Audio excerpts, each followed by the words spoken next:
अस्सलामुअलैकुम, कैसे हैं आप लोग। मैं मोहम्मद मुरीद और आप देख रहे हैं मेरा चैनल मुरीद रिएक्ट। आज हम तालूत एंड जालूत की वीडियो पे रिएक्शन देंगे। बहुत ही ये मशहूर हिस्ट्री है।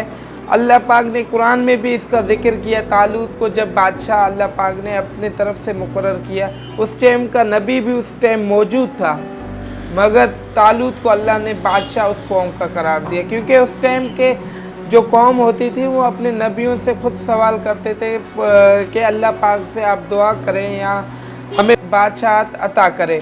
अल्लाह पाक कुरान में कहता है सूरह बकरा में आया नंबर 247 में, और उनसे उनके नबी ने फरमाया, बेशक अल्लाह ताला ने तालूत को तुम्हारा बादशाह बनाकर भेजा है। जब अल्लाह ने तालूत को बादशाह बनाया तो उनकी कौम एक्सेप्ट नहीं कर रही थी, क्योंकि तालूत एक गरीब घराने से ताल्लुक़ रखता था और चरवाया था, बकरियों को चराता था।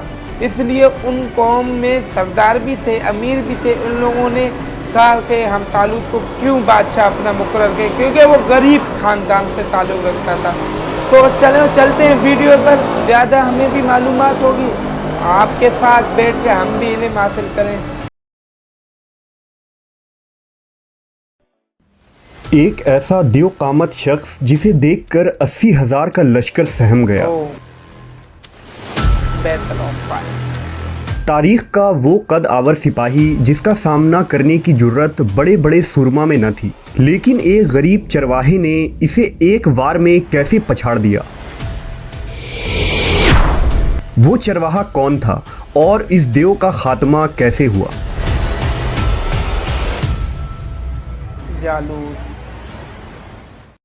कदीम सहीफ़ों, रिवायतों और तारीख़ में ऐसे इंसानों का जिक्र मिलता है जो पहाड़ों जैसी बुलंद कद्द कामत रखते थे, जिन्हें हम आज जाइंट्स कहते हैं, जिनमें कौम आद, औज बिन अनक, जब्बारीन और निफिलियम जैसे नाम मशहूर हैं। ये देव दरअसल कोई अलग मखलूक नहीं बल्कि इंसानों की तरह खद्द खाल और बनावट के मालिक थे।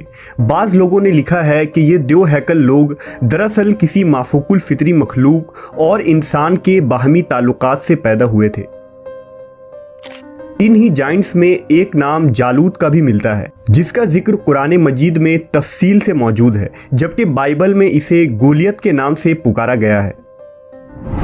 जालूत के मुताल्लिक जानने से कबल हमें यह जानना होगा कि बनी इसराइल के हालात हज़रत मूसा अलैहिस्सलाम के बाद कैसे थे। बनी इसराइल का निज़ाम यूं चलता था कि हमेशा उन लोगों में एक बादशाह होता था जो मुल्क के निज़ाम को चलाता, और एक नबी होता जो निज़ाम शरीयत और दीनी उमूर की हिदायत और रहनुमाई किया करते थे।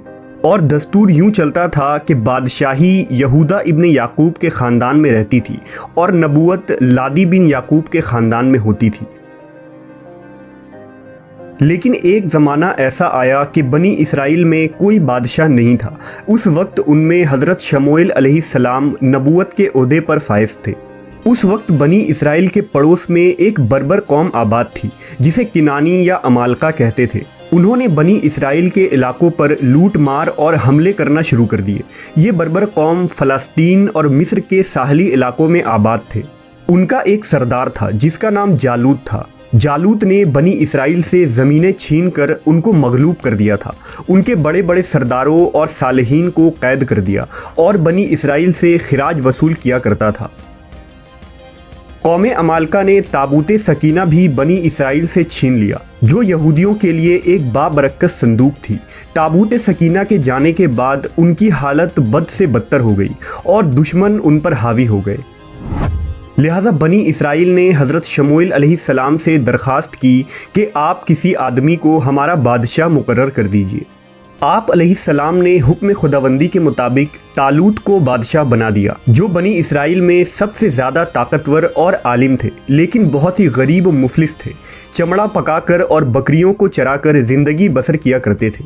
इस पर बनी इसराइल को एतराज़ हुआ कि तालूत शाही ख़ानदान से नहीं है, लिहाजा ये कैसे हमारा बादशाह हो सकता है। इससे ज़्यादा बादशाहत के हकदार तो हम लोग हैं, क्योंकि हम लोग शाही ख़ानदान से ताल्लुक़ रखते हैं। बनी इसराइल के इन तनाज़ात का जवाब देते हुए हज़रत शमूएल ने फरमाया, अल्लाह अल्लाह ताला ने इसे तुम पर चुन लिया है और इसे इल्म और जिस्म में कुशादगी अता की है, और अल्लाह अपना मुल्क जिसे चाहे दे, और अल्लाह वुसअत वाला इल्म वाला है। उसकी बादशाही की निशानी ये है कि तुम्हारे पास ताबूत सकीना आ जाए जिसमें तुम्हारे रब की तरफ से दिलों का चैन है। लिहाजा तालूत के बादशाह बनने के बाद फरिश्ते अल्लाह के हुक्म से उस ताबूत को बनी इसराइल के पास ले आए, जिससे लोगों को उनकी बादशाहत और नबी की सच्चाई का यकीन हो गया। बादशाह बनने के बाद हज़रत तालूत ने बनी इसराइल को जालूत के खिलाफ उठ खड़े होने की दावत दी। जब हज़रत तालूत ने बनी इसराइल के लश्कर को लेकर उस जालिम जालूत से मुकाबले के लिए बैतुल मुक़द्दस से रवाना हुए तो उनके लश्कर की इस तरह आजमाइश हुई कि रास्ते में उन्हें एक नहर मिला। ये नहर उर्दून और फ़लस्तीन के दरमियान वाक़ था। उन्हें उस वक्त सख्त प्यास भी लगी हुई थी, लेकिन अल्लाह ने हुक्म दिया कि जो मेरे बंदे हैं वो इस नहर से पानी ना पिए, और जो इससे पानी पिएगा वो नाफरमान हो जाएगा। लेकिन जो शदीद प्यासा हो उन्हें ये इजाज़त है कि वो एक चुल्लू अपने हाथ से पानी पी सकते हैं। इस सख्त गर्मी में सामने पानी मौजूद होने के बावजूद वो दिल भर कर पानी ना पी सकते थे। ये अल्लाह की तरफ से एक सख्त आजमाइश थी। जो नाफरमान लोग थे वो बेसब्र हो गए और खूब पानी पिया, जिससे उनके होंठ सया हो गए और उनकी प्यास और ज़्यादा बढ़ गई। उन्होंने कौम अमालका से लड़ने की हिम्मत भी खो दी, जबकि फर्माबरदार बंदों ने हुक्म के मुताबिक सिर्फ एक चुल्लू पानी पिया।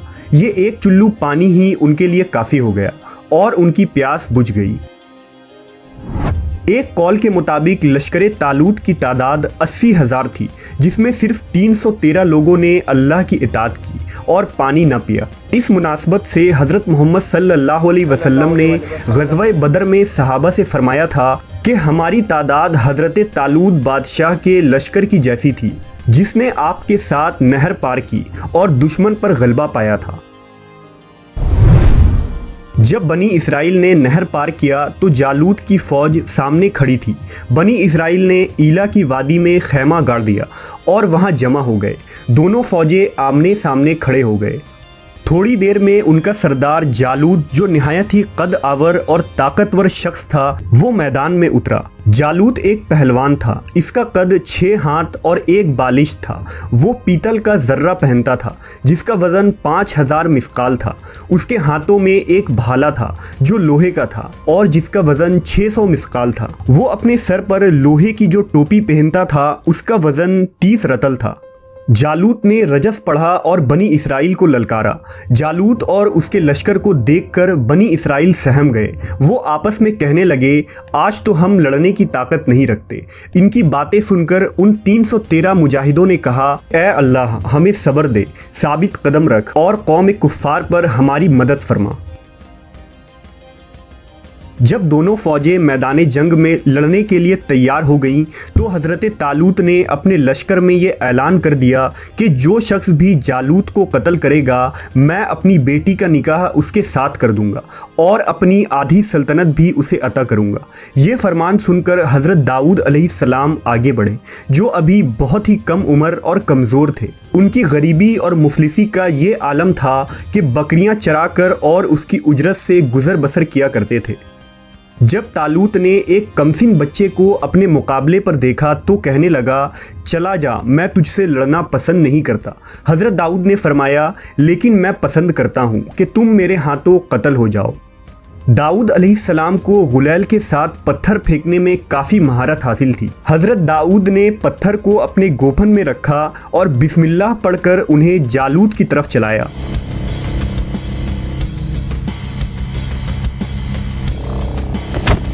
पत्थर तेज़ रफ्तारी से जालूत के नाक और खोपड़ी के दरमियान लगी और उसके भेजे को पास पास करके पीछे से निकल गया। जालूत उसी वक्त ज़मीन पर गिर पड़ा और उसका काम तमाम हो गया। इस पर हज़रत तालूत और बनी इसराइल निहायत ही खुश हुए। जालूत के कत्ल हो जाने से इसका लश्कर भाग निकला और हज़रत तालूत को फतह मुबीन हुई। اپنے اعلان کے مطابق حضرت طالوت نے حضرت داؤد کے ساتھ اپنی بیٹی کا نکاح کر دیا اور اپنی آدھی سلطنت کا انہیں بادشاہ بنا دیا۔ پھر پورے 40 سال بعد جب حضرت طالوت کا انتقال ہوا تو حضرت داؤد علیہ السلام پوری سلطنت کے بادشاہ بن گئے۔ حضرت شموئیل علیہ السلام کے انتقال کے بعد اللہ نے آپ کو نبوت کے عہدے پر فائز کر دیا۔ حضرت داؤد بنی اسرائیل کے پہلے شخصیت تھے جنہیں بادشاہت اور نبوت دونوں عطا کی گئی تھی۔ ہم نے دیکھا کہ حضرت داؤد کے پاس نہ تلوار تھی، نہ ڈھال اور نہ بھالا، صرف ایک غلیل تھا جسے آپ نے اس دیو ہیکل جالوت کو ایک پتھر سے مار گرایا۔ حضرت داؤد اور جالوت کے اس واقعے میں ہمارے لیے سب سے بڑا پیغام یہ ہے کہ اگر ہمارا بھروسہ اور توکل اللہ پر ہو تو ہم کسی بھی مشکل سے سامنا کر سکتے ہیں۔ ہمیں بھی حضرت داؤد کی طرح مشکلات اور آزمائشوں سے گھبرانے کی ضرورت نہیں، بلکہ ان کا ڈٹ کر سامنا کرنا ہے، کیونکہ جب اللہ ہمارے ساتھ ہو تو وہ ہمیں ہر طرح کی لڑائی لڑنے کی طاقت و قوت عطا کر دیتا ہے۔ شرط بس یہ ہے کہ ہم اللہ کے فرما بردار رہیں۔